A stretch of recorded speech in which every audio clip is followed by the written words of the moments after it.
Witajcie serdecznie w nowym vlogu i to będzie ostatni vlog w tym roku. Czy wy sobie wyobrażacie, że ten czas tak szybko minął? Ja nawet nie wiem kiedy. Ostatnio sprawdzałam, od kiedy ja nagrywam cotygodniowe te odcinki i wyszło, że około od kwietnia, marca, jakoś tak. Jak ten czas szybko minął i w ogóle jestem w szoku, że jestem w stanie tak nagrywać też, bo robię już tyle rzeczy. Filcowanie, pakowanie, obsługa klientów, nagrywanie na te wszystkie social media, ale powiem wam, że lubię to robić, chociaż czasami nie mam już głowy do tego i pamiętać o tym, żeby w ogóle wam nagrać cokolwiek przy tym filcowaniu, bo naprawdę no zapominam kompletnie. Przed wami no taka jedna z ostatnich figurek, która została wykonana jeszcze w tym roku, że zostanie, ale mi się zdaje, że nie skończę, bo chcę sobie zrobić przerwę. No na pewno będzie świąteczna, no i sylwestrowa, więc z doskoku sobie tworzę, no i pewnie wykończona będzie już po nowym roku, ale chciałam wam pokazać, jak się za nią zabrałam. Jest to w końcu pies, który jest na tym świecie, cieszę się, bo będzie można mu zrobić zdjęcie porównawcze. Mam zdjęcie zrobione w oknie i się śmieję, ponieważ poprzedni pies Teoś, którego niestety nie ma z nami już, miał zdjęcia właśnie porobione też między innymi w oknach i śmiałam po prostu, że to chyba charakterystyczna cecha dla Border Collie, bo to też jest Border Collie. A no i właśnie, no i sobie poprosiłam właścicielkę, żeby zrobiła mi zdjęcia i właśnie to jest jedno, właśnie jedno ze zdjęć Hery, bo tak ma na imię. Wyznaczyłam sobie szkielet. I jeszcze oprócz Hery będzie drugi piesek, a to zobaczycie później. Jest to mieszanka Border Collie, ten drugi. Jest genialny, ponieważ jedno oko ma inne od drugiego. Także też będzie super to wyglądało. Głowa czarna w większości, więc tam jest tylko znaczenie koło nosa białe, więc no też będzie ciężko. Ale już chyba wiemy, co tu zrobić, żeby ta głowa była chyba lepiej widoczna jako czarna, ale ja chyba sobie ten patent zachowam dla siebie. Kiedyś, jeżeli mi się to uda, powiem, co to było w jakimś PDF-ie. Nie będę zdradzać wszystkich tajników, bo bym działała przeciwko sobie w zasadzie. No i tak, zrobiłam sobie szkielet. Aha, i jeszcze będzie to chyba jedna z figurek po latach, dosłownie po latach, ja naprawdę nie pamiętam, która będzie w pozycji stojącej. Słuchajcie, wszystkie miałam w leżącej ostatnio i siedzącej. I naprawdę ja nie pamiętam psa, który by stał. Na serio. Naprawdę będzie ciekawe. A bardzo mi się fajnie robi stojące, bo no nie muszę się zastanawiać nad tym, gdzie tą nogę ułożyć i tak dalej. Mi się zdaje, że jest chyba prościej zrobić w tym sensie szkieletowym. Oczywiście gorzej jest, bo teraz tego psa można z każdej strony zobaczyć. No i trzeba się przyłożyć do każdego po prostu milimetra tej figurki, bo jak leży, to wiadomo, że od spodu to nie będzie widoczny tak bardzo i tam nie trzeba tak bardzo pracować nad tą sierścią i tak dalej. Choć i tak trzeba pracować, no ale wiecie, jak jest od spodu jest bardziej spłaszczone, no to co tam zrobicie? No, ale powiem wam, że ta stojąca to mnie tak ekscytuje. No i jestem bardzo ciekawa, jak mi to wyjdzie. Jeżeli nie wiecie, jak zrobić na szkielecie psa, no to wam tutaj oznaczę gdzieś filmik, w którym pokazywałam, jak ja to robię na podstawie, nie pamiętam już jakiego psa Yorka, czy nie pamiętam już na jakiej podstawie to było. No ale zobaczcie, tu mam mniej więcej wielkość, która będzie pasowała. Tutaj jest szyja i tak dalej, łapy. Wiadomo, że to nie jest 1 do 1 odpasowanie, bo nie jest na wysokości chyba głowy zrobione zdjęcie, tylko trochę jakby niżej, bo widzę, ale to i tak, albo jest wyżej, w sumie nie wiem, no ale i tak nie możecie mieć takiego zdjęcia, które będzie 1 do 1, żeby przełożyć że zawsze będzie tam coś się różnić, ale to chyba jest najlepiej zrobione zdjęcie chyba jakiekolwiek dostałam.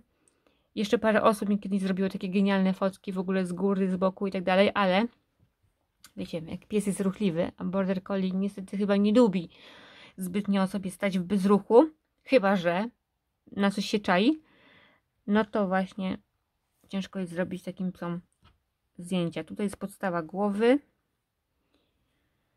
No i dobrze, no i uciekam, jeżeli będzie coś widać, pewnie tutaj pokryję białą wełną łapy, także jak będą łapy zrobione, albo podstawa głowy jeszcze, to Wam pokażę. Uciekam do dalszej pracy. Witajcie serdecznie w kolejnej odsłonie, ostatniej już. Nie wiem, kiedy nastąpi publikacja. Bardzo chciałabym wrzucić to w niedzielę, ale zobaczymy jeszcze. I mam nadzieję, że spodobał Wam się ten ostatni odcinek, bo to będą takie moje przemyślenia ogólne, zamykające kompletnie ten rok. I chciałam przy okazji zrobić podstawowy kształt w filcowaniu, czyli kulkę. Bo powiem Wam tak, inspiracją do tego była rozmowa z jedną z Was, ponieważ no, dużo osób pyta się mnie, dobra, to przystąpię do tworzenia tej kulki i będę opowiadać, co mnie skłoniło do tego, że właśnie to robię. Więc tak, mam igłę, gwiazdkę. Wszystkie opisy igieł znajdziecie w moich filmach poprzednich. Jest specjalny film dedykowany ku temu. Oznaczę Wam go tutaj na górze, więc to jest moja igła gwiazdka. I mam nadzieję, że to w ogóle coś tutaj będzie widać na tym przybliżeniu, czy nie. Przybliżę, czy nie przybliżę. O, jest. Ona, moje dwie spiralne, które mam zawsze w tej nasadce piórze z Clovera. No i przystępuję do tworzenia. Trzeba mocno i ściśle utworzyć kulkę. Weźmiemy paproch, oczywiście tu się musiał przyczepić. W ten sposób. No i filtrujemy znowu ten paproch. No nie no, jakiś upierdliwy. Dobra, no i filtrujemy.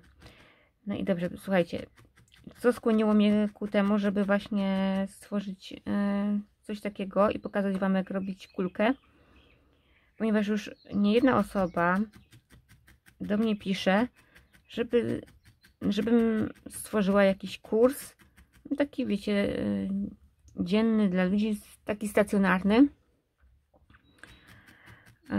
Ja na razie nie mam możliwości, aby go stworzyć,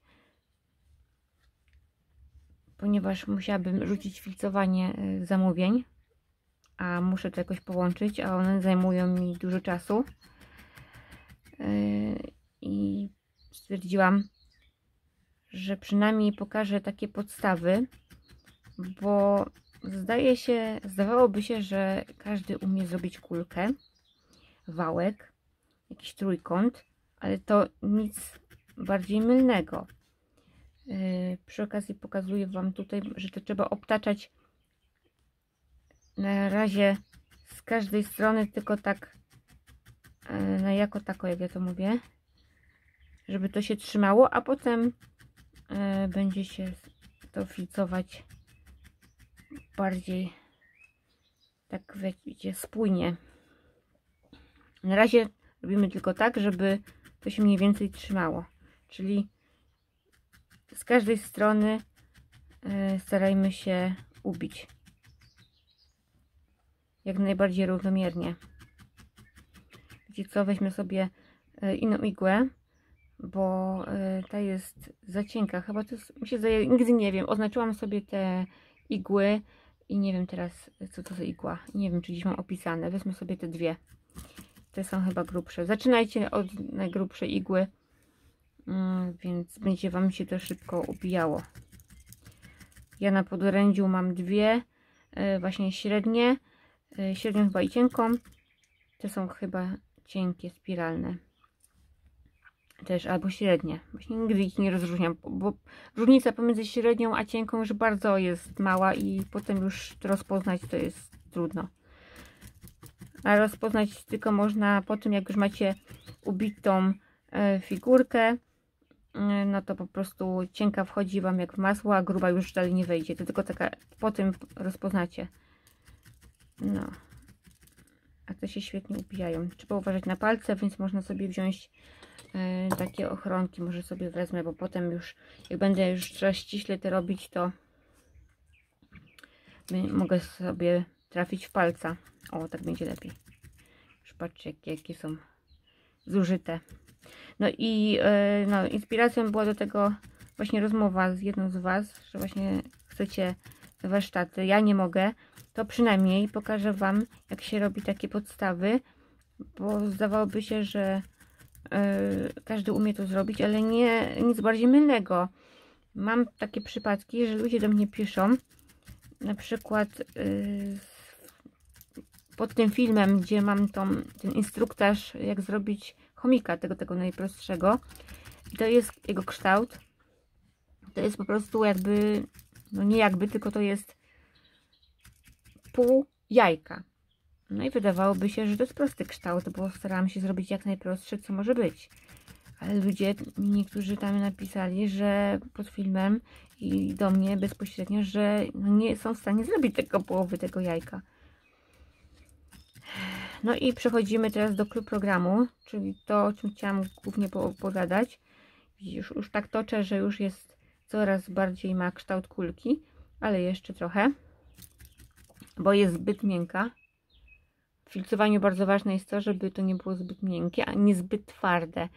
Zbyt miękkie spowoduje to, że po prostu potem jak będziecie dołączać tą kulkę na przykład do reszty ciała, to ona będzie Wam się deformować i tracić kształt, a zbyt twarda spowoduje, że ją nie dołączycie i będzie trudno Wam właśnie to zrobić. Dlatego musi być to z głową zrobione. Czyli ani zbytnio twarde, ani zbytnio miękkie. To jest jeszcze zbytnio za twarde, bo zobaczcie, spłaszcza się mi to w palcach dosłownie. Więc nie może takiego czegoś być. To się ma lekko uginać, to potem pokażę, ale nie ma się tak spłaszczać.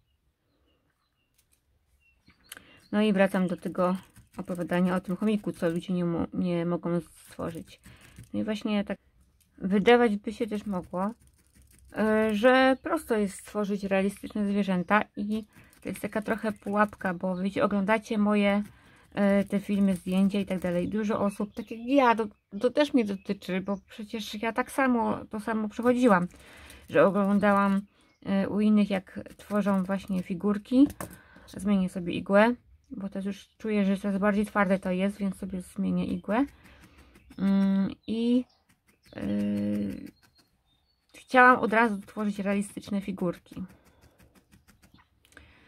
Niestety to nie jest tak, że każdy sobie usiądzie do tego. Po latach już mogę powiedzieć, że to zależy od wielu czynników. Czy ktoś jest w stanie zrobić od razu realistyczną figurkę, czy nie. Najprościej mają te osoby i najszybciej zdobędą ten efekt. Osoby, które są po szkołach artystycznych, miały jakieś doświadczenie związane z rzeźbą, mają ten taki zmysł przestrzenny, wiedzą gdzie co powinno być, znają się też trochę na anatomii zwierząt i tak dalej, to tym osobom będzie najszybciej uzyskać ten efekt realizmu. Niestety wszystkie te osoby, które tak samo jak ja, które nie mają takiego wykształcenia z rzeźbą, miały tyle kontaktu co ulepienie kulki z gliny lub z modeliny lub plasteliny w dzieciństwie, także będzie im najtrudniej i każdy, to jest chyba osobniczy przypadek, każdy jest inny, każdy z nas wolniej lub szybciej dochodzi do celu. Sprawdźmy sobie tą kulkę. No, powiem Wam, że tak, z tej strony jakby jest trochę bardziej ubita niż z tej, więc trzeba dopracować tą kulkę. Ale zobaczcie, już mniej więcej wygląda spoko. Dobra, Jeszcze z tej strony ubijmy. Sprawdzajmy sobie na bieżąco, gdzie jest miękko, a gdzie twardo. I tam ubijajmy. To jest jak z lepieniem. W sumie jak z lepieniem gliny. No po prostu trzeba... Tego wam po prostu tego już nie przekażę. Każdy musi to sobie sam wypracować. I to trzeba zrobić do kilkudziesięciu kulek. Każdy ma właśnie swoją drogę. Nie mogę powiedzieć, każdy się mnie pyta, ile to czasu zajmuje. No, każdy właśnie się powtórzę. Każdy jest inny. Jednemu zajmie to tydzień, a drugiemu pół roku do 2 lat, żeby umiał coś zrobić. Naprawdę ciężko jest powiedzieć i stwierdzić, co ile komu zajmie. Jeśli chodzi jeszcze o realizm, to ja przez bardzo długi okres czasu tworzyłam te figurki bajkowe. A dlaczego właśnie bajkowe? Ponieważ przez to, że nie miałam tego takiego zmysłu przestrzennego od samego początku, nie wiedziałam, z czym to się w ogóle je, bo to sama uczyłam się na swoich błędach, to te postacie są bajkowe dlatego, że nie mają szczegółów. I to właśnie szczegóły są clue programu. Właśnie podczas właśnie ostatniej rozmowy olśniło mnie to, doznałam olśnienia. Jak mam to wytłumaczyć? Dlaczego właśnie jedni robią bajkowe, a inni właśnie bardziej realistyczne. I ten realizm niestety uzyskujemy po wielokrotnych ćwiczeniach nad daną figurką. I chyba skłaniałabym się, żebyśmy się, jeżeli się chcecie nauczyć, nie rzucajcie się na głęboką wodę, nie róbcie tak jak ja, że za każdym razem coś innego. Skupcie się nad jednym zwierzęciu najlepiej i go dopracujcie do perfekcji, czyli w cudzysłowiu, bo nie ma perfekcyjnych rzeczy, bo my nie jesteśmy maszynami, ale starajcie się zrobić go jak najlepiej. A jak to stworzyć, to jest, nie będę się powtarzać, jest w moich poprzednich filmach. Jak tworzyłam na przykład daną figurkę, to tam pokazałam, jak to się robi, jak ja to robię. Więc żeby o tym nie gadać w kółko o tym samym, no to obejrzyjcie wszystkie moje inne filmy, które wam polecam. Popatrzcie, już mamy. Jesteśmy już bardzo blisko. O, naciskam i już jest mniej miękka, jest jaka bardziej sprężysta. Jeszcze drugi test będzie taki, że można tym rzucać i jak się wam odbije trochę od powierzchni stołu, to będzie można stwierdzić, że jest spoko. Mogłam to zrobić na samym początku, bo mało ubita kulka, ona po prostu się nie odbija. A tu już, o, słyszycie ten dźwięk? O, już można by było powiedzieć, że nawet jest całkiem spoko, ale jeszcze ją ubijmy. Bo ona jest na tyle miękka, żeby ją można było przyczepić na przykład do tułowia, nie? Jeżeli wam taka wielkość odpowiada oczywiście, bo tu o to chodzi. Bo jeżeli potrzebujecie większy, to jeszcze trzeba nałożyć kolejną warstwę i tak samo już na takiej mniej więcej ubitej jak teraz ubijalibyście następną warstwę. Ale sobie, żeby ją powiększyć. No ale sobie jeszcze trochę poubijamy. No i wracając jeszcze do tych szczegółów. Te wszystkie szczegóły, czyli o jakie szczegóły mi chodzi? Powieki, które mają brwi. Zaraz wam pokażę. Brwi, co ja gadam? Jakie brwi? Powieki, które mają rzęsy, nie? Normalnie. Ale o co mi chodzi w powiekach, zaraz wam pokażę, jak skończę tą kulkę ubijać. Wszelkie zagłębienia na pysku.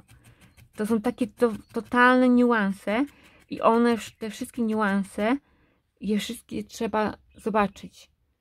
Pysk u psa, że ma te zagłębienia po bokach, oczodoły, pod oczodołami, wszystkie zagłębienia muszą być no, jak to się mówi?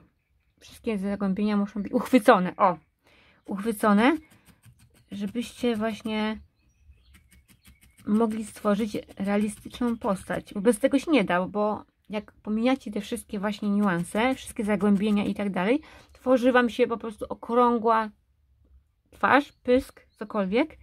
I to jest właśnie bajkowe. Bajkowe zwierzęta po prostu nie mają tych wszystkich szczegółów. Są takie gładkie, najczęściej takie zaokrąglone. Wiecie co? Myślę sobie, że chyba już jest ok. Jeszcze trochę tutaj z tej strony. Ale myślę, że na ten moment ta kulka chyba jest już w miarę dobrze zrobiona. No. I patrzcie. No i mamy kulkę.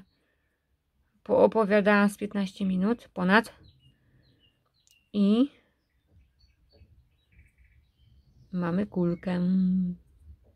Test rzucenia. Widzicie? Normalnie sprężynuje. Więc to jest następny test do tego. No i tu ściskamy, zobaczycie, jak przewiniecie do początku, jak było na początku, że ona nie była taka sprężysta. Także polecam się na przyszłość. W następnym moim opogatankowym zrobię może wałek. O. Także mamy to. I Wam pokażę teraz na podstawie tego psa, którego zaczęłam. Border Collie. Na jakim etapie jestem. Tutaj mam głowę. Jest czarny niestety, więc będzie trudno, więc może odsunę to, żebyście mieli jakiś kontrast. I o co mi chodzi? To wszystko jest szczegółem. To zgrubienie nad okiem jest szczegółem. Kurczę, jest czarne, to ciężko pokazać. To wszystko jest szczegółem. Wgłębienia tutaj po bokach głowy są szczegółami. No i pokażę Wam jeszcze szkielet.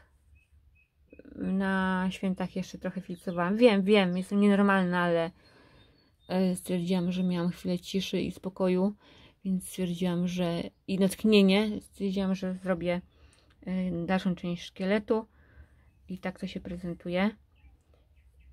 To jest bardzo trudne. Już wielokrotnie Wam opowiadałam, że robienie na drucie jest po prostu mozolne, bo trzeba uważać, żeby sobie nie uderzyć igłą i nie złamać. Złamałam sobie w ogóle w tamtym tygodniu, czy 2 tygodnie temu, moją chyba jedną z tych takich zagranicznych igieł sprowadzanych ze Stanów.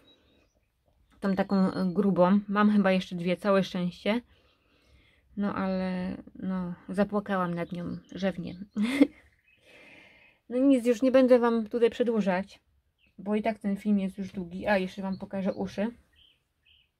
Tak się prezentują uszy. Potem będę wszystko w całość, może tak tutaj położę. Potem będę wszystko w całość składać. No i co? Mam nadzieję, że się nie objedliście podczas świąt. Ja się starałam. Już przez ostatnie lata przestałam przeginać pałę, w cudzysłowie, kolokwialnie mówiąc, i nie robię dużo rzeczy, nie robię 10 miliardów ciast i w ogóle. Mam jedno ciasto, ten sernik, który ktoś obserwował. O, może Wam wrzucę zdjęcie, jeżeli go znajdę, chyba że wykasowałam, bo ostatnio czyszczę telefon z takich właśnie śmieci, bo wiecie, co chwila robię zdjęcia do czegoś, potem to mi zalega i nawet nie ma miejsca, żeby Wam nagrać film, bo nagrywam telefonem. Także mam nadzieję, że się nie objedliście. Powiedzcie, jaki jest Wasz system na święta, czy gotujecie, czy chodzicie w gości, czy Wy zapraszacie, czy Wy zapraszaliście w tym roku, jak tam było u Was. No, także to by było chyba na tyle. Miałam podsumować cały ten rok, ale chyba stwierdzam, że może to w następnym odcinku. Już nie będę Wam zawracać głowy tyle tą taką gadaniną. Życzę Wam, aby ten następny rok był jeszcze lepszy lub w ogóle lepszy od tego teraźniejszego. Byśmy się spotkali w tym samym gronie lub większym. Nie no, większym, żebyście mi więcej kontali. Co ja gadam? W większym gronie, żebyśmy się spotkali tutaj. Żebyśmy wszyscy byli zadowoleni, szczęśliwi. Dużo zdrowia Wam życzę, żebyście mieli energii do tego, żeby filcować, cokolwiek robić, czym się pasjonujecie, lub żebyście znaleźli tą pasję, może filcowania właśnie, lub robienia na drutach, cokolwiek innego, zbierania kapsli, zdjęć i tak dalej. Więc tego Wam życzę. No i co, do zobaczenia w 2025 roku. Pa! A i dziękuję wszystkim za oglądanie do końca.